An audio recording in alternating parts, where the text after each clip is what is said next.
This is Radio Nepal. I'm Dela Prasai with the news, the headlines first.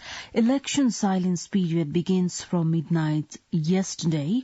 All election-related campaigns and publicity is to be prohibited. Ruling alliance appeals people to take part in election enthusiastically to defend constitution and ensure political stability. Home Minister Balkrishna Kant assures election security and urges people to cast vote without fear. And North Korea fires yet another ballistic missile hours after threatening a fiercer military response.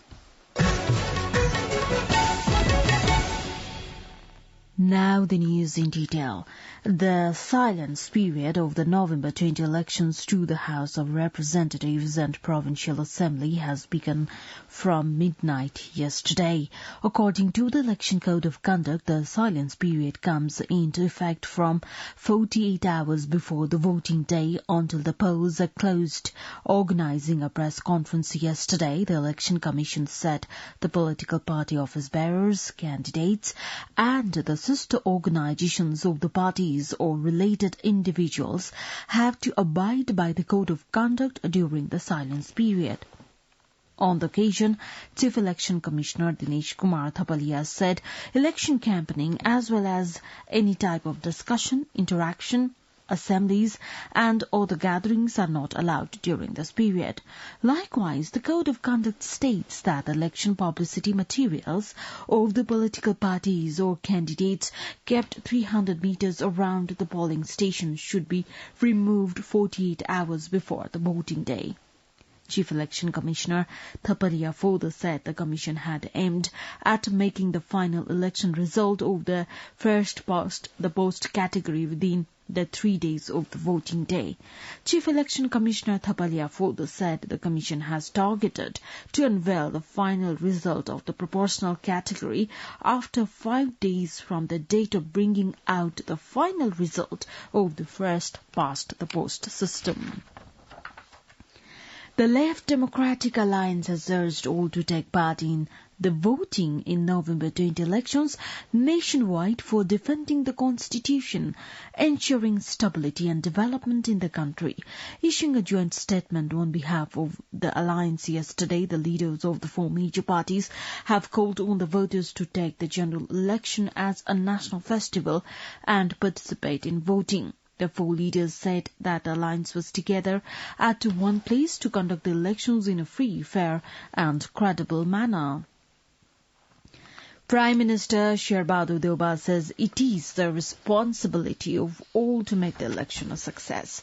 Issuing a video message yesterday, the Prime Minister said that the periodic elections are the soul of democracy in a democratic regime and people should participate in the election process to express their will. He also confirmed that the country was heading to the final stage of the elections. Prime Minister Deoba added that the country completed the stages of political struggle from the anti-Rana regime movement to the present, saying uncertainties were created after the dissolution of the parliament twice. Prime Minister Deoba vowed to lead the country in consensus and cooperation. Home Minister Balkrishna Kant has appealed to all to cast votes in the November 20th elections with full confidence, assuring robust security arrangements. Talking to the National News Agency yesterday, Home Minister Kant said the coordination among four security agencies had been made stronger, while election security has been arranged as per the nature of the constituencies and districts. Home Minister Kant further stated that strong security has been arranged for the safety of the officials, voters and ballot boxes. National Election Observation Committee has said the election programs will be monitored in all 77 districts by trained observers. In a press conference in Kathmandu yesterday, the committee informed that it has deployed 2,000 election observers to monitor the silence period in all 77 districts of 7 provinces.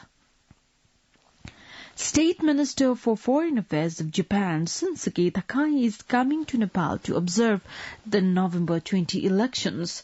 According to the Embassy of Japan in Nepal, State Minister Takai is scheduled to visit Nepal from the 20th to 21st of November.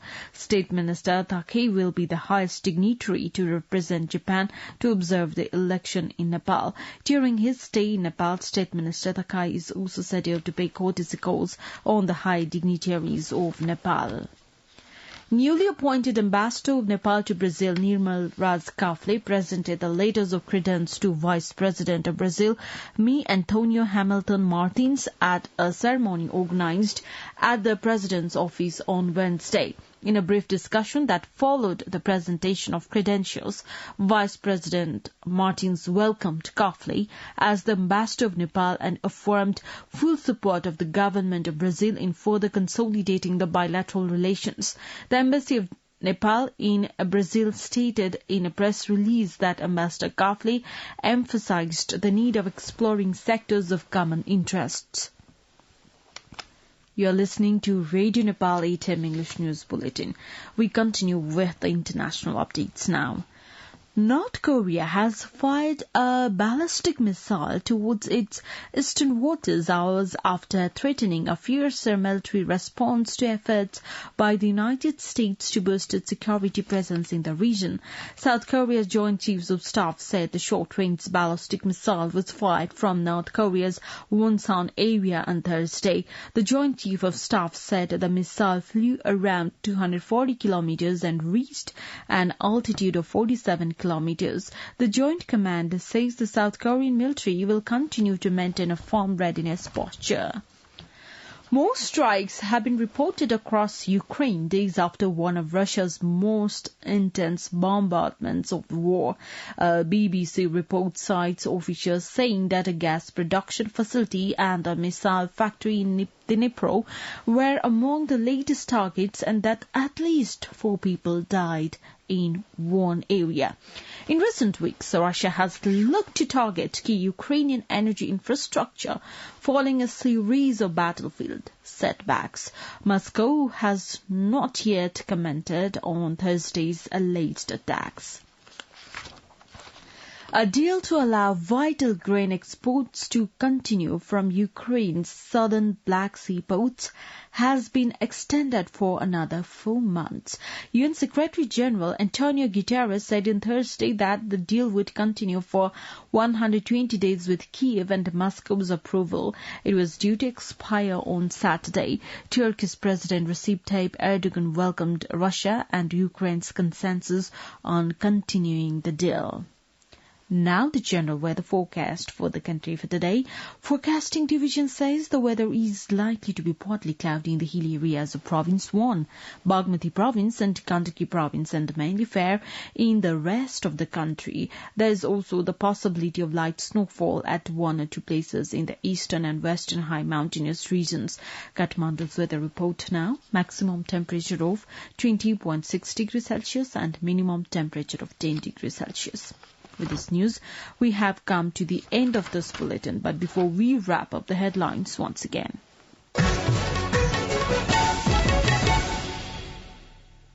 Election silence period begins from midnight yesterday. All election-related campaigns and publicities to be prohibited. Ruling Alliance appeals people to take part in election enthusiastically to defend Constitution and ensure political stability. Home Minister Balkrishna Khand assures election security and urges people to cast a vote without fear. And North Korea fires yet another ballistic missile hours after threatening a fiercer military response. Well, that's all that we have for this edition. Our next English news edition is at 2 in the afternoon. You can also listen to us online at our website www.radionepal.gov.np for more news and online programs. Stay tuned, stay safe, and have a good day.